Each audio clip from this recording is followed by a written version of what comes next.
এবার আমরা করব পেজ নম্বর 44-এর অঙ্ক। প্রিয়া 321টি শিউলি ফুল কুড়িয়েছে। সে 155টি ফুল প্রীতিকে দিয়ে দিল। প্রিয়ার কাছে কতগুলি শিউলি ফুল আছে দেখি। প্রিয়ার কাছে যতগুলো ছিল তার থেকে কিছুটা সে তার বন্ধুকে দিয়ে দিল। তার মানে কি কমে গেল। কমে গেলে আমরা কি জানি, কি অঙ্ক হয়? বিয়োগ অঙ্ক হয়। তো এখানে দেখো, এখানে বিয়োগ করা হয়েছে, কার্ডের মাধ্যমেও করে দেওয়া হয়েছে। তোমাদের আমি আগের পাতার অঙ্ক করানোর সময় আগে দেখিয়েছিলাম যে কিভাবে কার্ডের মাধ্যমে এবং করগুণে বিয়োগ অঙ্ক করতে হয়। এখানে কিন্তু অঙ্কটা করে দেওয়া আছে, তাই এটা নিয়ে আর কিছু বলছি না। পরের অঙ্কটাতে চলে যাচ্ছি। দেখো বলছে কিছু কার্ড দিয়ে দিই, ঠিক আছে। কিছু কার্ড দিয়ে দিই বলতে এখানে কিন্তু ওটাই বোঝাচ্ছে যেটা তুমি আগের পাতায় শিখলে, যে যখন ওপরে ছোট সংখ্যা থাকে তখন কিভাবে অঙ্কটা করতে হয়। চলো দেখে নেওয়া যাক, বেশি কথা না বলে শিখে নেওয়া যাক। এখানে কিন্তু পুরোটাই করে দেওয়া আছে, তাহলে আমরা শুধু এখানের এদিকের অংশটা করব। দেখো এখানে বলা আছে এককের ঘরে কত আছে? 1 আছে, তাহলে এখানে 1 লিখে দিলাম। দশকের ঘরে কত আছে? একটাই কার্ড আছে, তাহলে এখানেও 1 হবে। শতকের ঘরে কিন্তু কোনো কার্ড নেই, তাহলে এখানে কোনো সংখ্যা বসবে না। উত্তরটা কত দাঁড়ালো? উত্তরটা হলো 11। ঠিক আছে, এবার পরের অঙ্কটা কিন্তু পুরোটাই আমাদের করতে হবে। চলো করে নেওয়া যাক। এখানে আছে 7, 7-এর পর থেকে 6, 6 অবধি তো গুনতে পারবো না, কারণ 6 হচ্ছে ছোট সংখ্যা।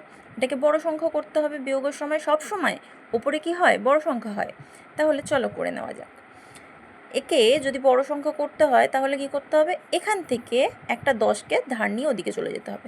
যদি আমি একটা 10কে নিয়ে নিই তাহলে কি আর এটা 6 থাকবে? থাকবে না তো, তখন হয়ে যাবে এটা 5। তাহলে এখান থেকে 10 আমি নিয়ে নিয়েছি, নিয়ে কি করেছি? এখানে 6-এর সঙ্গে যোগ করে দিয়েছি। তাহলে 10 যোগ 6 করলে কত হয়? 16।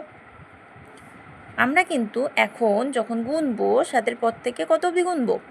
16 অবধি গুনবো। চলো গুনি। 7-এর পরে 8, 9, 10, 11, 12, 13, 14, 15, 16। কত হলো? 9। এরপরে দেখো এখানে 7-এর পর থেকে আবার বলছে 5 অবধি গুনতে হবে। 5 অবধি তো আমরা গুনতে পারবো না, কেন? কারণ ওটাও তো ছোট সংখ্যা। তাহলে একে যদি বড় সংখ্যা করতে হয় তাহলে কিন্তু শতকের ঘর থেকে আবারও এখানে ধার নিয়ে নিতে হবে। তাহলে এখান থেকে আমরা কি করব? কত অবধি গুনব? 6টাকে আগে কেটে ছোট করে নিই। এটা হয়ে যাবে কত? 5। আর এটা হয়ে যাবে কত? 15। কিভাবে হলো সেটা আগেই দেখিয়েছি, সুতরাং এটা আর কিন্তু দেখালাম না, জায়গা ছোট আছে তাই জন্য। তাহলে আমরা এখন গুনবো 7-এর পর থেকে কত অবধি? 15 অবধি। 7-এর পরে 8, 9, 10, 11, 12, 13, 14, 15।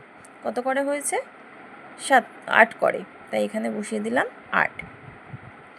এবার আমরা গুনবো 2-এর পর থেকে কত অবধি? 5 অবধি। 2-এর পরে কেন 5 অবধি গুনবো? কারণ 6-এর থেকে 10 কিন্তু আমরা এখানে ধার দিয়ে দিয়েছিলাম আগেই, তাই এটা 6 নেই, এখন 5 হয়ে গেছে। তাই জন্য আমরা এখন 2-এর পর থেকে 5 অবধি গুনবো। 2-এর পরে 3, 4, 5। কত হলো?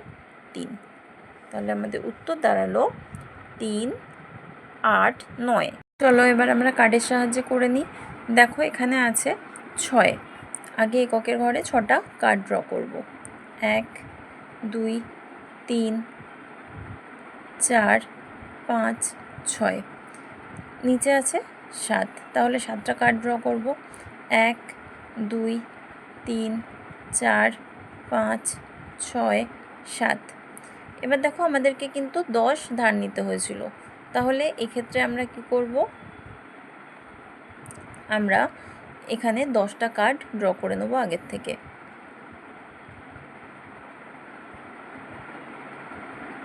1, 2, 3, 4, 5, 6, 7, 8, 9, 10। এবার আমরা বিয়োগের নিয়ম অনুযায়ী কাটাকুটি করব। একটার সঙ্গে একটা, দুটো, তিনটে, চারটে,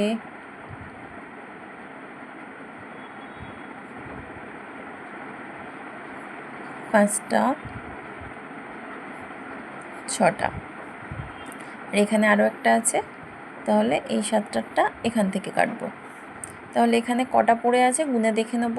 1 2 3 4 5 6 7 8 9টা কার্ড পড়ে আছে, এখানে নিচে ড্র করতে হবে। 2 3 4 5 6 7 8 9 হলো। এরপরে দেখো আমরা পরেরটা করব দশকের ঘরে। 6টা কার্ড প্রথমে ছিল, দশকের কার্ড 6টা ড্র করি। 3 4 5 6 6টা কার্ড হয়ে গেল। আমরা কিন্তু পরেরটাও ড্র করে নেব। নিচে আছে 7, তাহলে 7টা কার্ড ড্র করব। 1 2 3 4 5 6 7। এবার যে আমরা এখান থেকে 1 ধার নিয়ে নিয়েছিলাম, তোমাদের বোঝার জন্য আমি এখানে একটা অ্যারো দিয়ে দিচ্ছি। 1 কিন্তু এখান থেকে ধার নিয়ে নিয়েছিলাম, তার মানে 1 কিন্তু এখানে নেই। এই যে এই একটা কার্ড এখানে কিন্তু আর নেই, এটা চলে গেছে। তাহলে এবার কাটাকুটিটা করতে শুরু করি, চলো। একটার সঙ্গে একটা, এটার সঙ্গে এটা, এটার সঙ্গে এটা, এটার সঙ্গে এটা, এটার সঙ্গে এটা। দেখো 2টো কার্ড পড়ে আছে, আমরা কিন্তু কী করতে পারছি না, কাটাকুটি করতে পারছি না। তো তার জন্য আমরা কি করেছিলাম, অঙ্ক করার সময় এখান থেকে ধার নিয়ে নিয়েছিলাম, তাই না? তো আবারও কিন্তু সেটাই করতে হবে, আমাদের আবারও 10টা কার্ড এখানে ড্র করে নিতে হবে। 1 2 3 4 5 6 7 8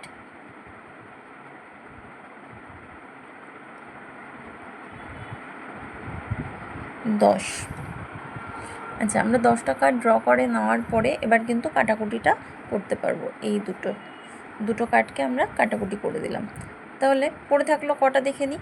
1 2 3 4 5 6 7 8টা কার্ড। তাহলে এখানে উত্তরের জায়গাতেও কিন্তু 8টা কার্ড ড্র করে নেব। 1 2 3 4 5 6 7 8। এবার শতকের ঘরের অঙ্কটা করি। শতকের ঘরে কি আছে, প্রথমেই আছে 6। 1 2 3 4 5 6টা কার্ড ড্র করে নিয়েছি। নিচে আছে 2 শতকের কার্ড ড্র করে নিয়েছি।